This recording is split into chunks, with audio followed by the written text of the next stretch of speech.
ആരാ മനസ്സിലായല്ലോ? ധനുക്കുട്ടി. ധനുക്കുട്ടിയാണോ? നമ്മുടെ ധനുക്കുട്ടി ഇങ്ങനെ അല്ല. ഞാൻ ഡ്രസ് ഇട്ടോണ്ടാ. അല്ല. MJ അങ്കിളിന് മനസ്സിലായോ? ചോദിച്ചോക്ക്. ധനുക്കുട്ടിയല്ല.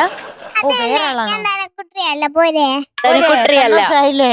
ധനുക്കുട്ടി അല്ലെങ്കിൽ പിന്നെ ഈ കുട്ടിയുടെ പേരെന്താ? ഞാൻ ധനുക്കുട്ടിയാണെന്ന് പറഞ്ഞില്ലേ? അല്ലാതെ ഞാൻ പറഞ്ഞില്ലേ? ഞാൻ കരയുവേ. അയ്യോ അങ്കിൾ അല്ലാന്ന് ഞാൻ പറയും. അങ്ങനെ പറയല്ലേ? ആ. ധനുക്കുട്ടിയാണോ? ആണോ?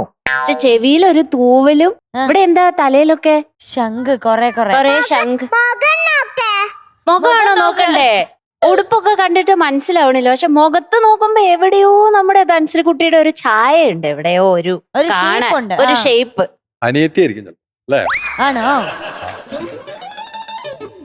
എന്താ ഞാൻ ധനുക്കുട്ടിയാ. ഓ, മാന്താൻ തുടങ്ങിയതാ. ഇങ്ങനെ ഇന്ന് ഡാൻസ് ഉണ്ടോ? പേര് ചോദിച്ചപ്പോ ഡാൻസ് ഉണ്ടാന്ന് ചോദിച്ചു. ഡാൻസ് ഉണ്ടെങ്കിൽ ഡാൻസ് കണ്ടിട്ട് വേണം തീരുമാനിക്കാം ധനുക്കുട്ടിയാണോ. ഉണ്ട്. ഡാൻസ് ഉണ്ടെങ്കിൽ ധനുക്കുട്ടിയായിരിക്കും. ഉണ്ട്. അപ്പൊ ധനുക്കുട്ടിയായിരിക്കും ഉറപ്പ്. അപ്പൊ തനിച്ചാണോ ഡാൻസ്? ധനുക്കുട്ടി തന്നെ. ആൾക്കാരുണ്ട്. ആൾക്കാരുണ്ടോ? ആ. എത്ര ബസ്സിൽ വന്ന ആൾക്കാര്? 8 പേര്. 8 പേര് കൂടെ ഉണ്ടോ? ഓ, അവരെവിടെ കിട്ടി? അവര് നമ്മളെ അമ്മയുടെ ക്ലാസ്സിലുള്ളവരാ.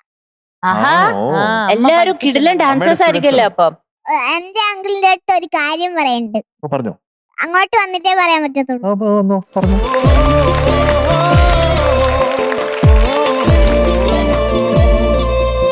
ഒരു ചെറുത്. ഇത് ധനുക്കുട്ടി തന്നെടാ. ഇത് അടുത്തുനിന്ന് കാണുമ്പോ ഇപ്പഴാണ് ശരിക്കും മനസ്സിലായത്. ധനുക്കുട്ടി.